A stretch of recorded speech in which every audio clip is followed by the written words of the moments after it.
As a member of Catholic Voices, a group promoting the image of the Catholic Church in the public eye, and he joins us now. Yeah. Pope Francis as a bit of a rock star, do you think that's appropriate for a spiritual leader? Well, I think it's the way that the modern world would view him at the moment. I would say that the last year has been a complete whirlwind. I mean, I remember sitting at home watching him being sort of sworn in, and it was an interesting moment because not many people knew him. But then you think about it and you think the idea at that time, it was about reform, it was about trying to move the church onwards.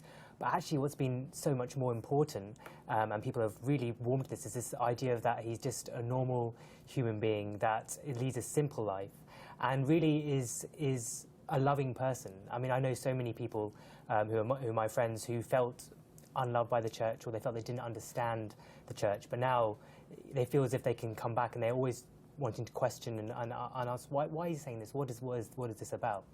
Well, he may be doing all the right things from a PR point of view, but is there much change in terms of substance? I don't think there is any change really in terms of the doctrinal values, but I think what the change has been is, I mean, if you look, your report showed that he was the Time Person of the Year, he was Vanity Fair's Man of the Year.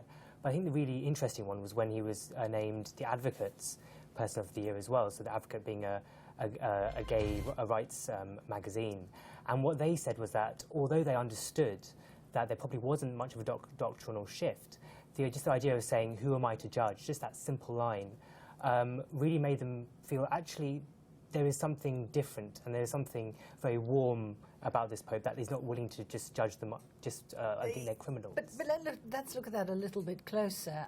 You could interpret it in all sorts of ways, who am I to judge? You could say he was just sitting on the fence and that the status quo was fine and that he wasn't, do you think he is on the side of gay people? I think he's on the side of everyone, and I think you say you might be sitting on the fence. I don't think that's exactly what people think he is doing. If you look at some of the reports today by the Washington Post and by others saying about an earthquake, radical change in the Vatican Bank, but also carry on the good work that Pope Benedict put down to start really working on the child abuse scandal. But I think the real difference and the key difference has been this idea that people can warm to him and can actually understand him as this human being. The idea that actually we don't need to talk about rules and dogmas, but actually about good acts. So if I see, he calls it the culture of encounter, is if I see someone on the street and I do something good to them, that's what being a Catholic and being a Christian is, rather than trying to get bogged down in some of the issues. We should treat everyone as human beings. In what might be construed as a nod to the libertarians, the Pope has admitted that the Church doesn't have all the answers. How much is that a threat to the conservatives in the Church?